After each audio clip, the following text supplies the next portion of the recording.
বাংলার মানুষের কাজ চাই, পেটে ভাত চাই, শিক্ষা চাই, স্বাস্থ্য চাই, আর সেই জন্যই চাই পরিবর্তনের পরিবর্তন। রবিবার ব্রিগেডের ঐতিহাসিক জনসভা থেকে একযোগে সে কথাই জানান দিল বাম, কংগ্রেস, আইএসএফ জোট নেতৃত্ব। একযোগে সকলেই অভিযোগ করলেন পেট্রোল, ডিজেল সহ সমস্ত নিত্য প্রয়োজনীয় পণ্যের মূল্য ব্যাপকভাবে বেড়েছে। মমতার শাসনকালে পশ্চিমবঙ্গে ভালো নেই শ্রমিক, কৃষক, মেহনতি ও পিছিয়ে পড়া মানুষজন। पेट्रोल के दाम बढ़ा दी, अभी अधीर बाबू से सुना आपने, और ये पेट्रोल के दाम बढ़ा दी तो आज हमारे किसान ने तय किया कि दूध के दाम बढ़ा देंगे, और दूध के दाम बढ़ा देंगे तो आम मेहनतकश लोगों के ऊपर, हम सबके ऊपर कितना आर्थिक बोझ बढ़ेगा। আমরা কাজ চাই, কাজ কাজ কাজ। যত শূন্য পদ আছে আমাদের পশ্চিম বাংলায়, সরকারি, আধা সরকারি, স্কুল, কলেজ, সমস্ত দপ্তরে 1 বছরের মধ্যে সবটা পূরণ করা চাই। এই রকম একটা বিকল্প আমরা চাই। 10টি চা বাগান বন্ধ হয়ে রয়েছে এবং সেই চা বাগান শুধুমাত্র ডুয়ার্সের কথা বলছি, এবং সেই চা বাগিচাগুলোতে হাজার হাজার শ্রমিক, কম করে হলো 25,000 শ্রমিক, তারা সাংঘাতিক অবস্থার মধ্যে রয়েছে, না খেয়ে মরছে।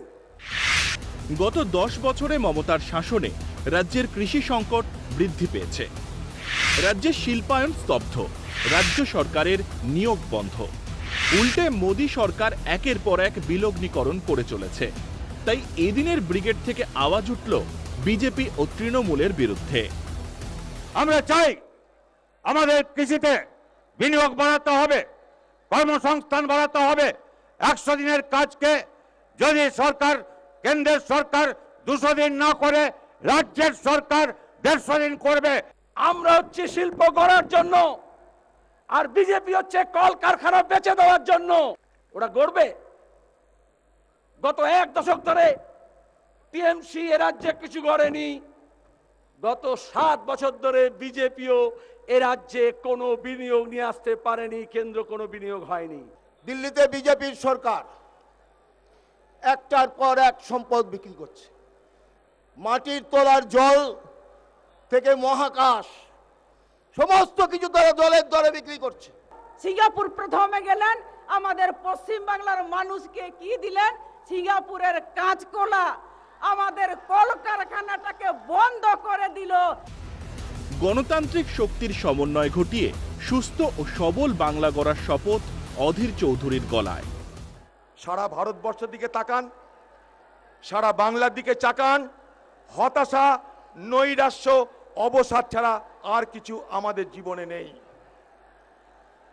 সারা ভারতবর্ষের অর্থনীতি চুরমার হয়ে গেছে, সারা বাংলার অর্থনীতি চুরমার হয়ে গেছে। ভারতবর্ষের প্রধানমন্ত্রী মোদিজি, বাংলার প্রধানমন্ত্রী দিদি নরেন্দ্র মোদী আর বাংলার প্রধানমন্ত্রী দিদির মধ্যে ফারাক খুঁজে পাওয়া ভার। রবিবারের ব্রিগেড যেন জানান দিল আজ ঘুরে দাঁড়ানোর সময় এসেছে। শিক্ষা, কর্মসংস্থানের জন্য লড়াই শুরু হয়ে গিয়েছে মোদী মমতার বিরুদ্ধে। আগামী 2 মাস, মার্চ মাস এবং এপ্রিল মাস, পশ্চিমবাংলার এবং আরও 4টে রাজ্যে মানুষের সর্বনাশ দূর করবার যে সুযোগ এসছে, সেই সুযোগটা ব্যবহার করার জন্য সমস্ত শক্তি ঐক্যবদ্ধ হচ্ছে পশ্চিমবাংলায়। লড়াই শুরু হয়েছে শ্রমিকদের ঐক্যবদ্ধ লড়াই, লড়াই শুরু হয়েছে ছাত্র যুবর লড়াই।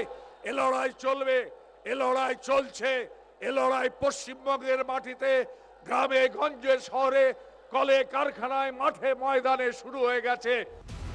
এই মঞ্চ থেকেই বামেদের সুরে ও কংগ্রেসের সুরে মিলে গেল ইন্ডিয়ান সেকুলার ফ্রন্টের সুপ্রিমো আব্বাস সিদ্দিকের সুরও।